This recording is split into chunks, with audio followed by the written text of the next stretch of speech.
Hello, I'm Dr. Esther Li. Welcome back to Dr. Lilly Cheng's series on China's old and the new Silk Road. And today's episode will focus on the shipwrecks and the findings related to Envoy Cheng's era and his adventures. And some people believe that Envoy Cheng arrived in America 71 years before Columbus did. And if you're interested, you might want to check two New York bestsellers by Kevin Menzies, which might satisfy your curiosity and some of your questions. Today, Dr. Cheng will continue our series on China's old and new Silk Roads. Hello, Dr. Cheng. Good morning. Good morning. Morning. Happy New Year. Oh, Happy New Year too. Thank you. Thank you for coming back to share your interesting discoveries related to ancient imperial Envoy Zhenghe's trade voyages. And back to the 15th century, Admiral Envoy Zhenghe crossed the same water route through the same waterway. And Dr. Cheng, would you please explain how Envoy Zhenghe crosses those silk roads, ocean silk roads, to us? Yes. On your background behind you, you have a picture of the huge fleets of Zhenghe. And a lot of people pronounce his name Cheng Ho or Cheng He. It is because we're dealing with the transliteration of the Chinese pronunciation. His real name is Ma He, Ma Sanbao, and later his name was changed to Zheng He. As a practicing Islam, he very much understood the need to have some beliefs. And even though he was never trained as a seaman, he took on the responsibility and the charge to take thousands of men and hundreds of ships across what we call the Maritime Silk Road. These ships were enormous, so big that Christopher Columbus Santa Maria ship looked like a dwarf comparing the Santa Maria to Zhenghe's mothership or treasure ship. Now, these major voyages took him and his people across the South China Sea through the Malacca Strait. This Malacca Strait, 马六甲海峡 in Chinese, is a very important area. This is an area where the sea pirates actually were there waiting to capture the goods from the ships, also capturing the people on the ships, and they became slaves. They were enslaved by the pirates. So if you think about the treacherous voyages across the Malacca Strait, you can imagine many of the ships were taken. Now, the Malacca Strait is a very long and narrow strait. So the length is about 900 kilometers. So it's a pretty long stretch. But the actual mouth, the narrowing part, is less than 2 kilometers. So if you have a very narrow bottleneck, it is very easy to be captured. If the pirates were waiting for you, you have no chance of escaping. So that is because of the geographical situation.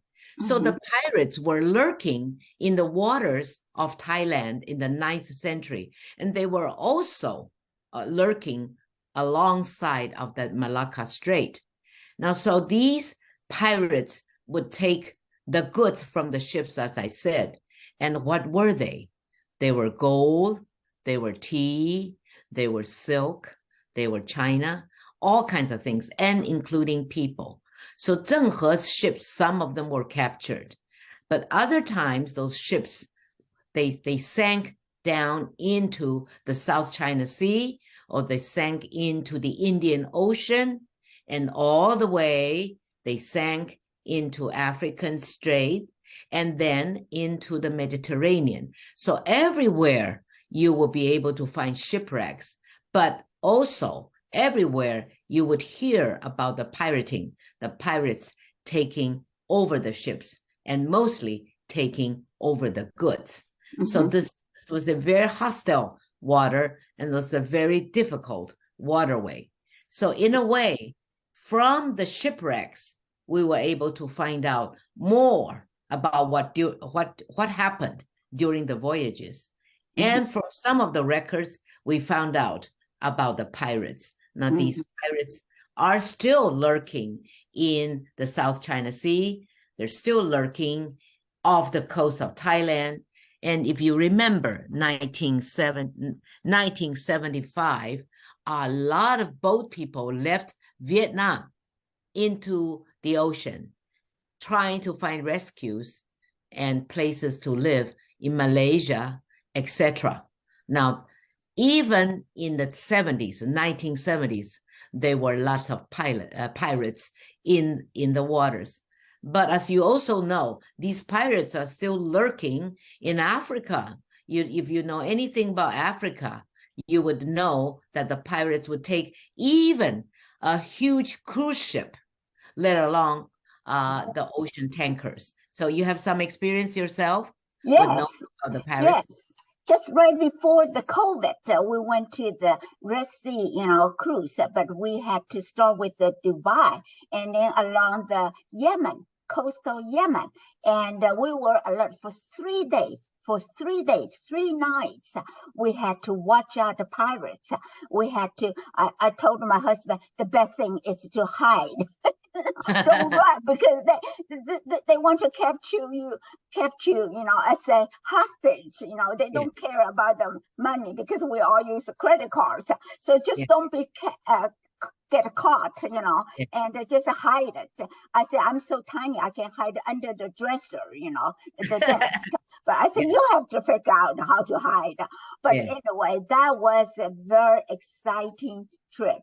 And I have to tell you, just like you said, even today, they have that kind of threats to cruise ships or any passengers, cargo ships, and so forth.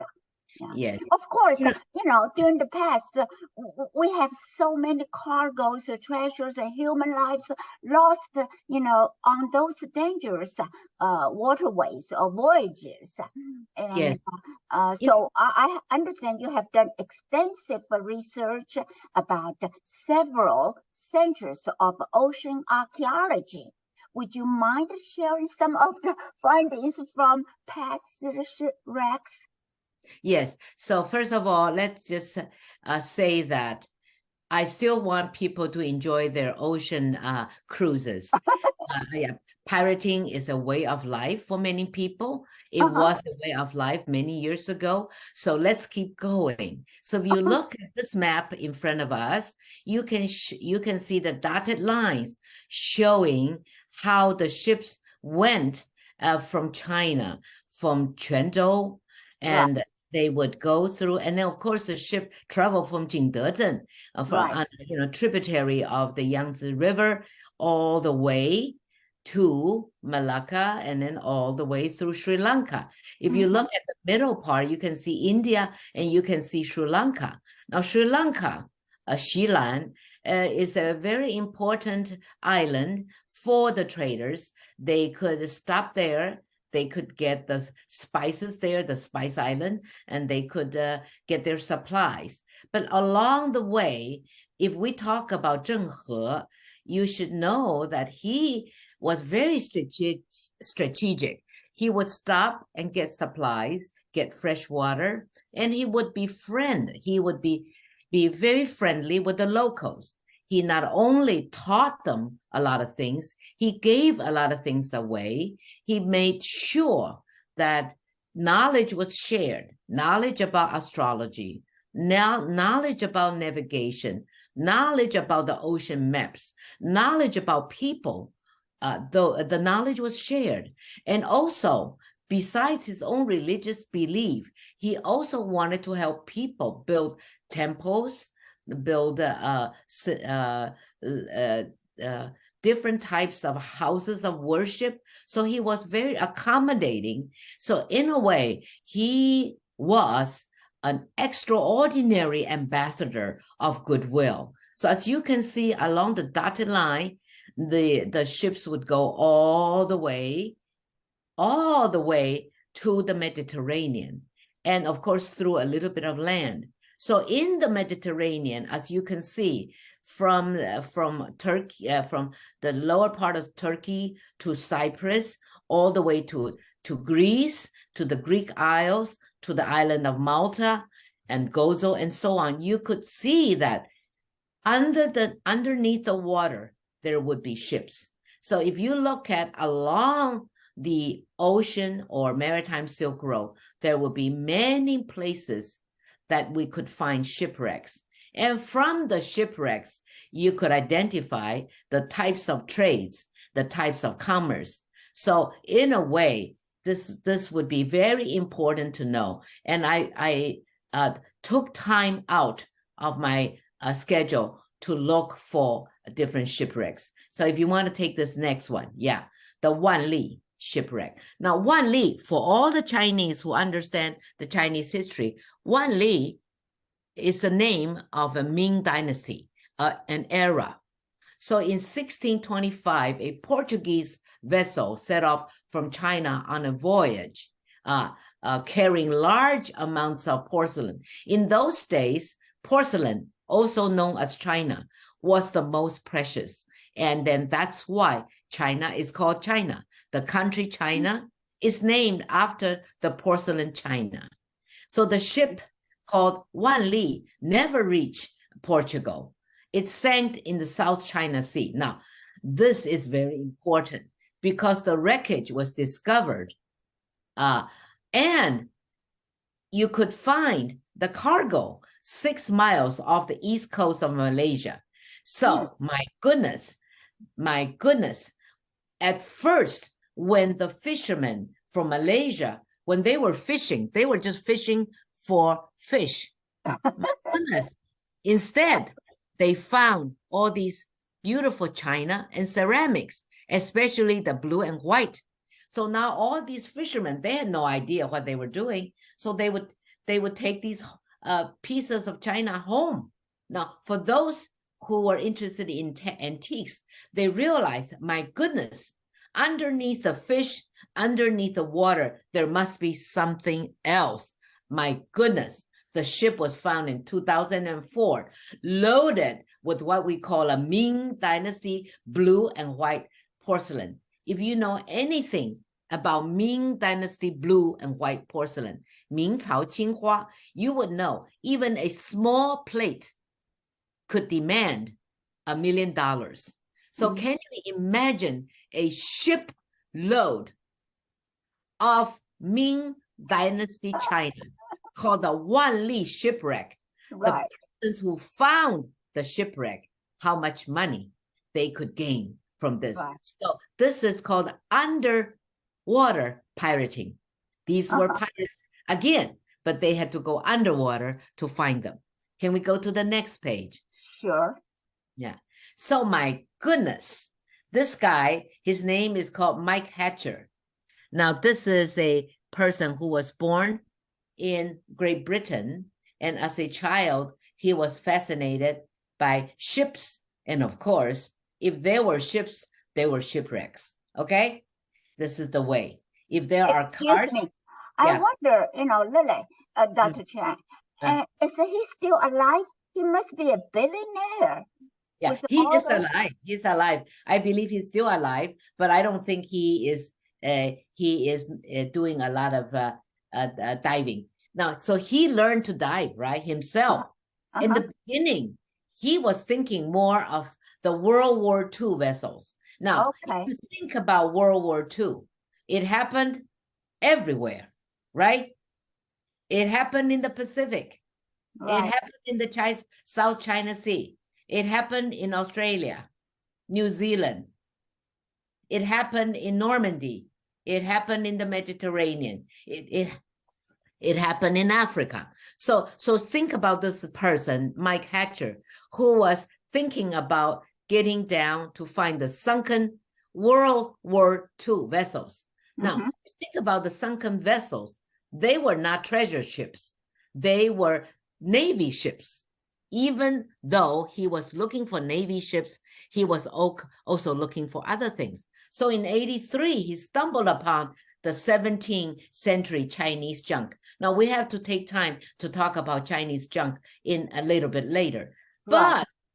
But what he found out was the junk, which was a huge ship, a beautiful Chinese ship, 中国帆, in the South China Sea. This was 1983. And then he and his crew salvaged more than 20,000 pieces of late Ming Dynasty Chinese porcelain. So what happened was this ship, the shiploads of cargo, he was able to get and salvage, and he would bring the shiploads of great cargo called the Nanking cargo to the great city of Amsterdam.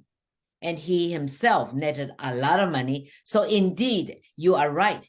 He became a millionaire because of this, not from just the World War II vessels, but from this Nanking cargo from underneath the South China Sea. Okay. Now, yes, I just realized, recently that Ming Dynasty is one of the strongest or prosperous period in China, like a Tang Dynasty or Tang Dynasty, Tang Dai. And but anyway, that's another chapter we can talk about. Okay. So you see what is happening even for you with a major PhD and everything else, you are still discovering. So the good part about our conversations is that we are continuing to discover.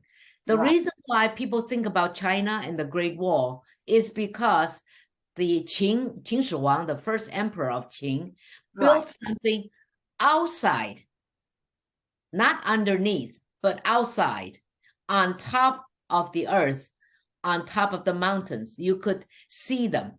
So when the astronauts went up to the moon, and from the moon, they looked down onto the earth, they found two items they could see. One looked like a snake. It happened to be the Great Wall. The second is under the water. It's the Great Barrier Reef off the coast of Australia. So these two items, one alive under the water, one a monument from the Qing Dynasty. But imagine China with more than 5,000 years of history. Layers and layers of history are underground. That is why today we talk about the terracotta soldiers that the Qing Emperor Qing was building underground in Xi'an. But just imagine, underground we could excavate. So it's called archaeology, excavation. But think about the water. Think about all the boats and all the ships going back and forth. So the underground archaeology is clearly so very important. So I want to bring to your attention the fact that Ming Dynasty was clearly a dynasty where ocean travels became so popular. The Chinese were learning from the Arabs. The Arabs were learning from the Chinese. Along the way, the Malays, the Indonesians, the indigenous people everywhere learn from each other, cross, boundaries and generations. So this is very, very important. How can we create more world peace? It is through understanding. And in the Ming Dynasty, the Ming Emperor was trying to do exactly that. And Zheng He was trying to do that. So now let's look at this beautiful Chinese junk that Mike Hatcher captured underwater.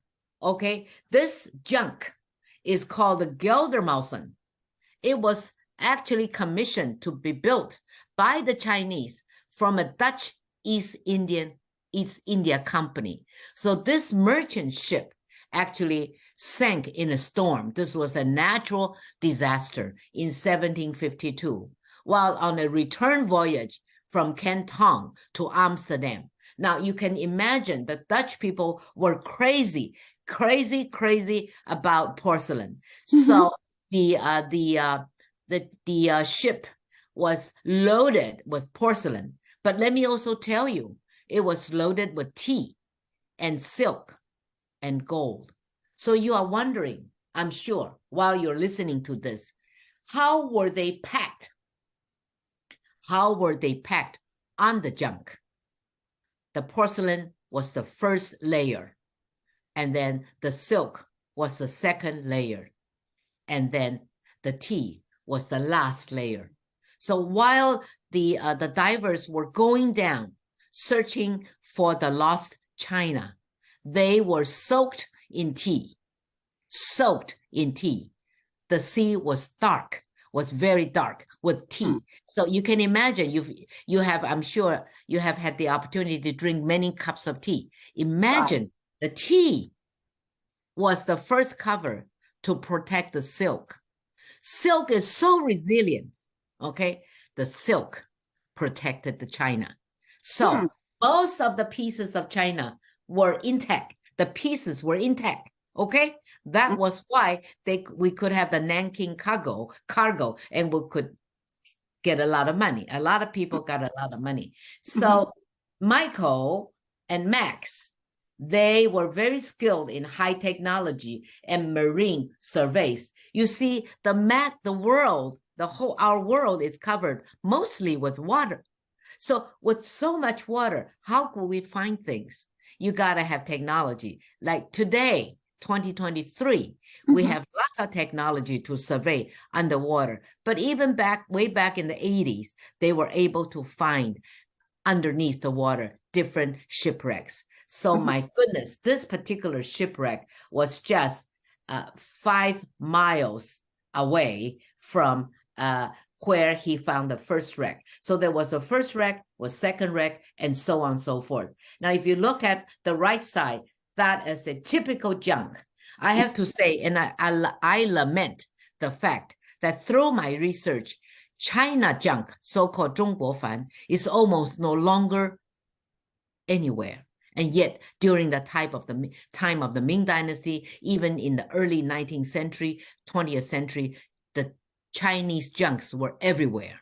But today, we have to really, we'll find time next time to talk about this, but it is very interesting. Junk. Okay. Okay, here comes, a small boat as compared the size of this junk.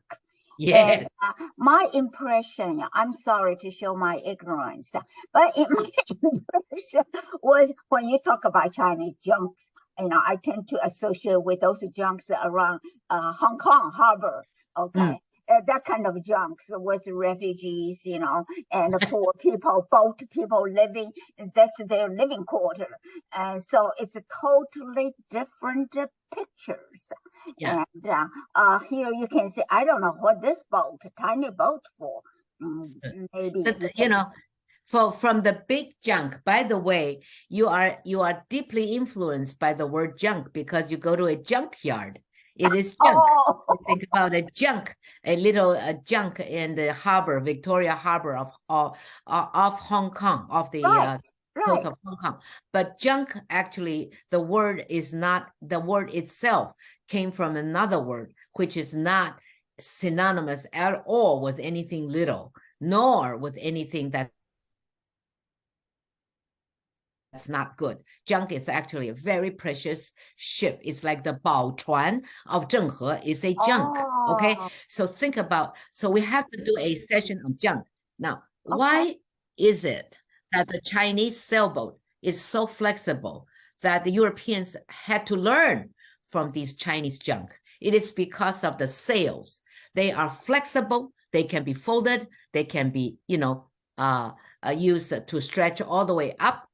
Versus, for example, the Arabian ship, the Arab sailboats is one piece of sail, one piece. It is not foldable. It cannot be collapsed. It's not collapsible. It's a very different of design. So a lot of people talk about the 4 inventions from China.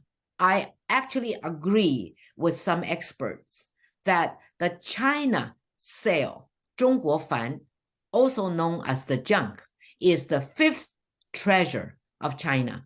And it has provided the opportunities for Zheng He to travel all the way to Africa. Now, you mentioned that Galvin Mancy wrote a book that 50 years before Christopher Columbus arrived in the Americas, the Chinese ships or sailboats arrived in the land called the Americas.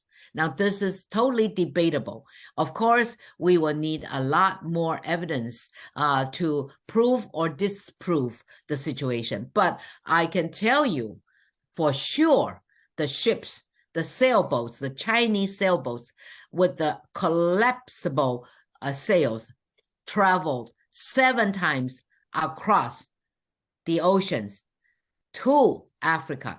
That is for sure. And many of these sailboats are still underwater, okay, ready for us to discover. But even with a few of the discoveries, we already know how important the Silk Road is, the Maritime Silk Road is, and how important Ming Dynasty was, and how important Zheng He was as a goodwill ambassador. Okay. And the very active trade routes and activities, and especially during the Arab, empire, Arabian Empire at that time. Okay, let's go back. I'm sorry. Okay. Yeah. So the Arabs were very good with their boats too. So you need to think about history. We really have to think about the globe as one large family. Different parts of the world did different things. Off the coast of East Africa, the fishermen are using the fish nets made from the Chinese. Okay, the Chinese taught the Africans their way of fishing. Okay, so you think about this. It is just absolutely beautiful. And now, they got along fine. They got along fine. The Arab, at that time it's about the Arabian Empire. Yeah. But no, we didn't hear any Chinese ships had a conflict or recorded a conflict with other nations.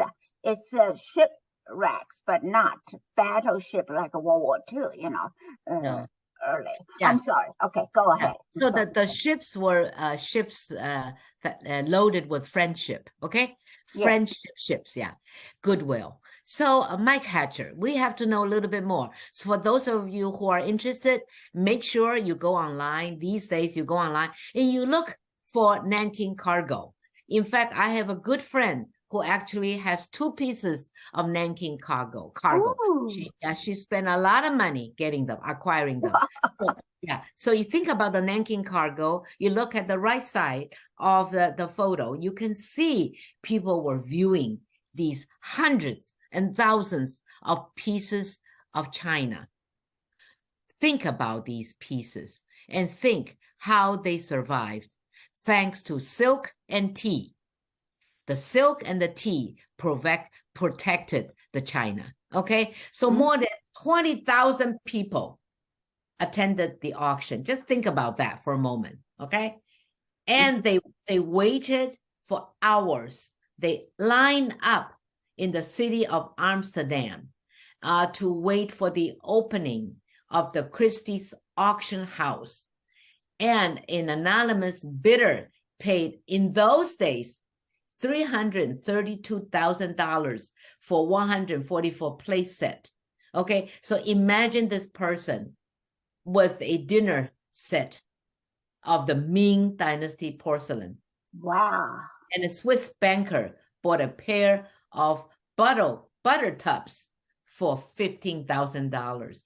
Imagine, okay, even a stoneware jug went for $5,000. Even, okay?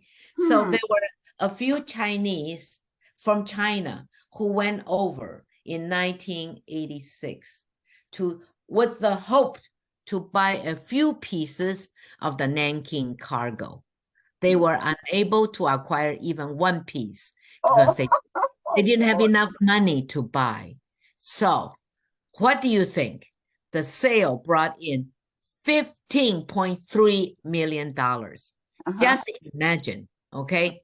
One cargo. And it's not the entire cargo, of course, because Mike Hatcher made sure he did not pick up the broken pieces. Oh, so wow. There more, there is more. Wow. It's still under. Nanking cargo is still something for us to think about. But imagine this, okay? Let's go to, next page. Well, I think about, 35 years ago, it was $15.3 million, plus the inflation or the value of the dollars. You can imagine how much now. Yeah.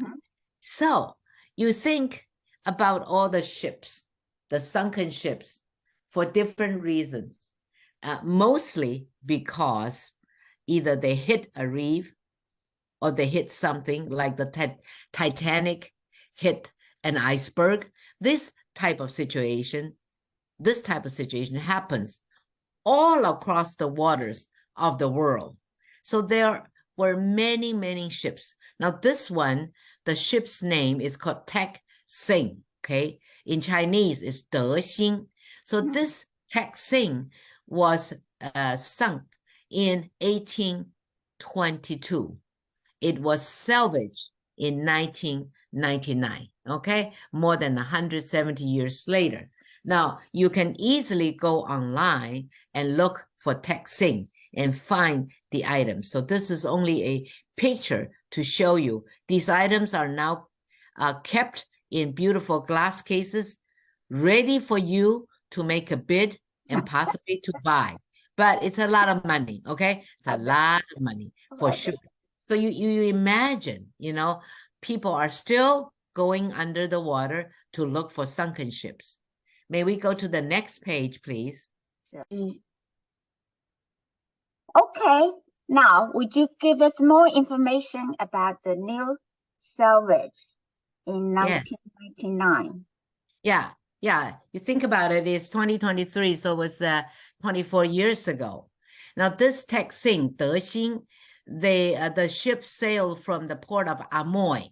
Amoy is also called Xiamen. Xiamen is from the Fujian province. Tek-Sing was bound for the Dutch East Indies with a large cargo of porcelain again, right? And 1,600 skilled Chinese sailors. The Chinese were very good at sailing, okay, with the beautiful Chinese junk, 中国帆. After running aground on a reef. So, there are reefs everywhere, but this one happened to be in the Gaspar Strait. Very careful. The sailboat sank, resting at a location 30 meters below sea level. 30 meters, you have to imagine 30 meters, okay, below the sea level. About 200 of the stranded sailors were rescued by passing ships. And the rest, of course, did not survive. So in 1999, Mike Hatcher's company located this wreck in the South China Sea, pulling about 350,000 pieces of the ship's cargo in what is described as the largest sunken catch of Chinese porcelain ever recovered. Most of the ceramics were blue and white again, and they were made in Dehua. So Dehua is in Fujian, a place known for white porcelain. Dehua Baici, beautiful. So taking into account the shapes and designs of these beautiful wares, it is likely that they were produced for domestic market, not for export, but they actually went on the ship. So the cargo called Tek-Sing cargo was auctioned in Stuttgart, Germany in November of 2000. So right after 1999, a year later, it was they were all in the auction house, again, gaining a lot of money. Next page, please. Next. Yeah, So if you look at these pictures, you realize shipwrecks, really, for excavating shipwrecks, we call ocean archaeology, is really very profitable for two reasons. Profitable to give us knowledge, give us a piece of history. I call it a time capsule because once the ship sank, it will remain there for eternity until someone would be able to discover it. So on the one hand, it's very profitable for knowledge base, for understanding about a time lost in a capsule. The other, of course, is for those divers to get many, many good items for auctions or for sale. So as you know, along the coast of Indonesia and Malaysia and so on, many, many people, fishermen, have beautiful things in their homes. They use them as a pot for a pot or a planter or something, but they are all antique pieces. So there's another one called the Beilingtong shipwreck. Again, a huge shipwreck whereby they found so many things. Now, do they belong to these people who are excavators, or do they belong to the people or the country where the ship wrecked, or do they belong to the places of origin, or do they belong to the companies that own these ships? These are questions. There have been debates and policies and maritime and legal discussions. So very interesting to talk about the ocean maritime Silk Roads. Next, please. It was very wonderful to be able to use the archaeological discoveries to tell us about a time capsule, a time encapsulated in a shipwreck. So two important discoveries. Number one, 60,000 pieces of Changsha ware. So in the province of Hunan, near the city of Changsha, they were making porcelains as well.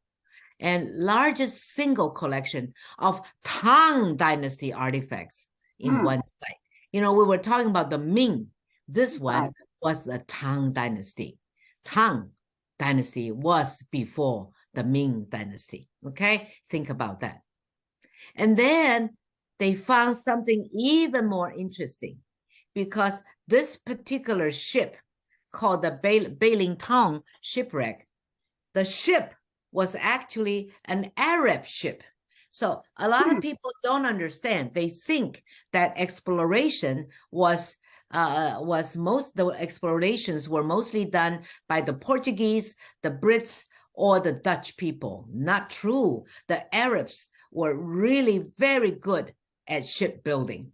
Absolutely wonderful. So this Beilingtong shipwreck showed, number one, the Changsha ware, which meant not only Jingdezhen was great at it, Changsha was great at making porcelain. That's number one, in the Tang Dynasty. Number two, besides the Europeans, the Arabs and the Chinese were very good at building boats and ships. And this is one example of such a shipwreck discovery. So as I said, it was very beneficial to our knowledge base. Of course, it was very beneficial in the auction house for those who discovered those items. So the debates continue. Next page, please. Okay, before you go, and I have noticed now, at that time, China, the vessel, the porcelain, made it in more than one place in China, in many cities. It's amazing. I just wonder, was there a common vessels or utensils used by ordinary, average citizens? I don't know. I'm just curious. Okay. So it is very important for you as a scholar to know we have something called 陶瓷, right? 陶器 and 瓷器. Right. We if we want to lump these two together, we might call them ceramic pottery, okay? Oh. But the truth is, Tao Qi, Tao Tu, the way they make Tao was much earlier before the making of the Ci. And the important factor for us to factor into our understanding is the type of clay that is being used. So it is not everywhere, okay? We didn't find excavation of a lot of ceramic in the China's northwest. We found in the coastal area of Fujian porcelain, of course, and today they're making them. We found, and we still see porcelain making, China making in Jingdezhen. And we still find beautiful porcelain making in Changsha and other places. So the more we get into China, meaning porcelain, the more we realize, yes, the Chinese people have been using China, Ciqi, and ceramics, Taoqi, for hundreds of years. And it is the one that we're using to put our rice in, okay? Many of them. And even today, people use them. Yeah. So now we get to this Nanhai marine archaeology. Nanhai in Chinese means Southern Sea. Now, these discoveries were huge. They were huge. Now, I'm showing you a photo on board this ship to see how the sailors were cleaning the porcelain they found, okay? So in the early 20th century, 2000, Chinese fishermen in the South China Sea began to discover ancient sunken ships while fishing. So fishermen began to dive, and when they did the deep dives, they found sunken ships. So a total of 4 ships were found. Now, they were British origin ships. They were detected. Each of the ships were filled with relics from the old summer palace. Now, old summer palace is called Yuanmingyuan.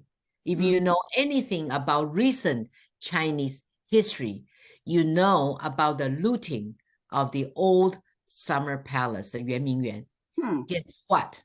The British ships sank in South China Sea.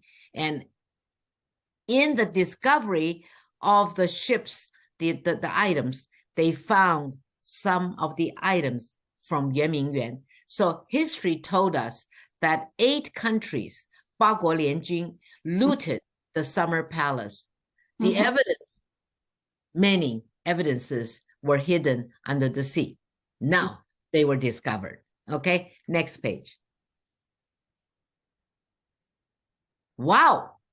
When you think about, the shipwrecks, you actually now today, modern days, in Guangdong has one of the largest maritime museum. And this is one, okay? This is one. And it is absolutely fascinating. So the first underwater archaeological museum in the world is actually in Guangdong province. And it is excavation, it is conservation, it is research, it is exhibition of what we call Nanhai 1, a merchant ship, okay, from the southern Song dynasty. So I mentioned to you Tang dynasty, I mentioned to you Ming dynasty. This one is Nan Song, southern Song dynasty. So from 1989 to the year 2004, the National Cultural Heritage Administration of China organized 8 different archaeological excursions to explore the remains of this huge Nanhai 1 ship. So over 180,000 pieces of cultural relics have been unearthed from the shipwreck. So it's still ongoing. It is actually tremendous for anyone who's interested in the maritime Silk Road and interested in finding out shipwrecks and items that could be discovered by the shipwrecks, this would be a great museum to visit. There are some huge maritime museums all over the world, but I suggest just a couple for you to visit, 3 or 4 to visit. One of them is Guangdong. Okay, next page, please. Now you can see an aerial photograph of the shipwreck. Can you see the whole ship? Yeah. Yeah. So this is here. Yeah, the whole ship. It was a site that was taken in 2014 and then 2015. So I'm sure there are new pictures that we can gather for 2023. Again, I'm sure we are curious about this. We're curious about the ship making, shipbuilding, sailing, cargo, people, etc. It is just absolutely fascinating. It is a time capsule that is kept in time, stationary for us to go and check. Okay, next page, please. So the Maritime Silk Road Museum of Guangdong, many people are there. You can see some photos showing how people are trying to clean these items, trying to repair these items, trying to understand these items. It gives us a glimpse of our past, and it is such an important part of human history. Next page, please. Okay. So, yeah, we want to at least pique your curiosity in wanting to do more and to discover more in the future. Yes, indeed. There are so many unanswered questions. And I'm sure a lot of people, just like I am, very curious about the past.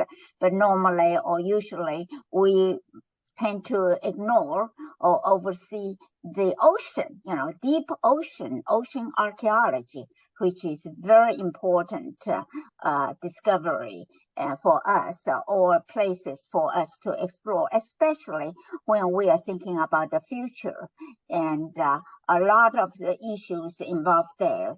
But I hope some people will be able to visit the Chinese Museum, the Guangzhou Museum, as you pointed out, to have a better understanding of Envoy Zhenghe's voyage, and also to understand, to compare the new and the old Silk Roads, both on the road and under the sea, in the ocean. And there are a lot of things, technology involved, science involved, a lot of things we can learn from our past. And again, thank you very much for tuning in our program. We also appreciate Dr. Cheng's sharing of her research. And please be sure to tune in, because next time we will have more exciting episodes for you. And goodbye, and wish you all have a great year of 2023. Thank you. Thank you very much.